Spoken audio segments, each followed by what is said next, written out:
Il est 8h24. Sans avoir un uniforme, on peut dire vous vous mettez en jean, t-shirt et veste. C'est ce qu'a recommandé hier Emmanuel Macron. Il y aura peut-être des expérimentations. Alors ce n'est pas un uniforme en tant que tel, c'est une tenue unique. Qu'est-ce que vous en pensez, Amine El Khatmi? Non mais tant qu'à faire, autant aller au bout du truc, quoi. Je veux dire, dis non, pas d'abaya, vous venez en jean, en t-shirt. Bon, il faut instaurer un uniforme.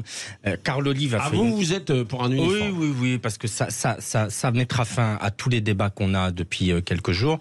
Carl Olive a fait une excellente proposition. Il dit il faut que l'État fournisse un uniforme et des kits de fourniture, et en échange on réduit la fameuse allocation de rentrée. C'est déjà en place, notamment en Nouvelle-Calédonie. Les parents plébiscitent parce que ça a réduit le harcèlement scolaire, ça a réduit les coûts en matière de vêtements parce que les parents doivent acheter moins de fringues, et il y a un phénomène d'identification par le symbole commun qui est porté par tous à l'établissement que l'on fréquente. Allons-y franchement, quoi. Je veux dire, de toute façon, ça va finir par s'appliquer. Donc, ne perdons pas de temps. Emmanuel Macron est habitué à nous faire un peu. Mais c'est pas un peu ringard quand même, parce qu'en Europe, ça ne se fait pas vraiment. En Angleterre, bien sûr. Mais en Asie, ça se fait beaucoup. Alors, en Asie, ça se fait beaucoup. Oui. Mais attendez, non, ce qui est terrible chez Emmanuel Macron, c'est qu'il peut pas s'empêcher de faire du en même temps. Deux choses l'une. Ou bien vous optez pour un uniforme scolaire à la mode anglaise ou à la mode taïwanaise ou à la mode japonaise. Mais dire, vous allez mettre une veste, un jean et un t-shirt, mais c'est pas un uniforme, ça, Monsieur le Président de la République. Donc il peut pas s'empêcher de faire du en même temps. Alors, où il avait fait passer un message subliminal qui m'avait échappé, mais je sais plus qui l'avait noté dans un papier, c'est que quand il a réuni les 12 leaders politiques à la maison de la Légion d'honneur, enfin à l'école de la Légion d'honneur à Saint-Denis, il l'a fait dans une école de filles qui ont une particularité, c'est qu'elles portent un uniforme. Ah oui. Et oui, elles portent un uniforme. L'école de la Légion. Alors, je sais pas si maintenant je me méfie. Est-ce que c'est le hasard ou est-ce que c'était quelque chose de travaillé en amont? Mais en tout cas, il a fait cette réunion dans un endroit qui est une école de filles en plus, et uniquement de filles, puisque il n'y a pas d'école de garçons de la Légion d'honneur, et que il faut que vos parents, vos grands-parents aient eu la Légion d'honneur, mais c'est une école où les filles portent justement un uniforme, alors qui peut paraître un peu désuet, etc., jupe, pull, etc., mais en tout cas, il porte un uniforme. Donc, Monsieur le Président de la République, à Perpignan, je crois que Louis Alliot va tester, à Béziers, Robert Ménard va tester.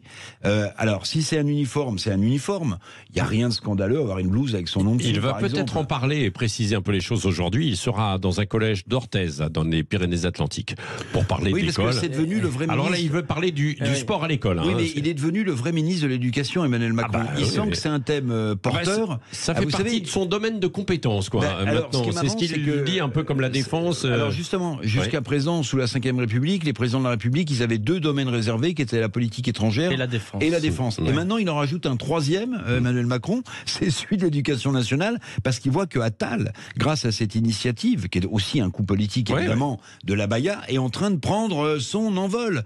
Et que les grenouilles, comme disait Jean Le Canuet, sont en train de sauter en dehors de la brouette. Les grenouilles, c'est les membres du gouvernement, Darmanin, Clément Beaune. Vous croyez que c'est ça, en fait, c'est derrière. Attendez, pourquoi il devient ministre de l'Éducation nationale, le président de la République? Mais en fait, ce qui est étrange avec cette histoire, c'est qu'ils ne veulent pas aller jusqu'au bout et ils ne veulent pas reprendre le mot uniforme. Pourquoi? La raison est très simple. C'est que comme ça a été défendu par la droite et la droite de la droite pendant des années, du coup, on veut surtout pas donner l'impression de reprendre une idée de Ciotti, Bardella et Le Pen.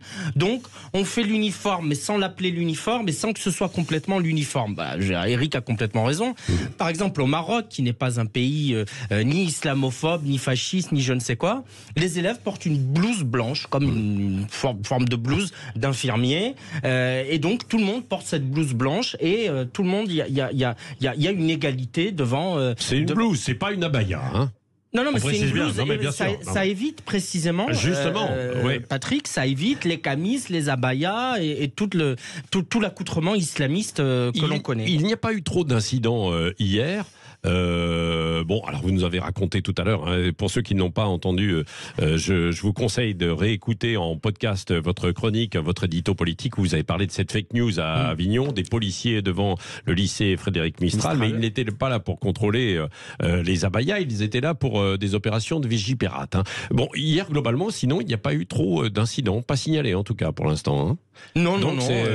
C'est positif, quoi. C'est bien pris, ou alors vous pensez qu'il y a une stratégie qui est en train... c'est positif. Soit c'est positif parce que tout le monde s'est calmé d'un coup. Ouais. Je suis pas suffisamment naïf pour croire à cette hypothèse. Soit effectivement des mots d'ordre ont été passés en disant aux gens voilà, vous faites une rentrée tranquille et puis on verra plus tard comment réagir. Moi je suis plutôt c'est pas j'ai pas d'éléments précis, mais je penche plutôt pour cette hypothèse. Bon, en tout cas, le Conseil d'État doit se pencher sur l'abaya cet après-midi. Merci à vous, Éric Revel, Amine El Khatmi. Dans un instant, c'est Jean-Jacques Bourdin. La grande interview politique, c'est avec Jean-Noël Barrot, ministre délégué en charge du numérique. Et sur cet abaya, comme sur Bastien Chalureau, par exemple, est-ce qu'il doit être écarté de l'équipe de France de rugby ou pas, ou maintenu? Eh bien, vous pouvez appeler 0826 300 300. Vous aurez la parole, bien sûr, à 9h sur Sud Radio. Bonne journée.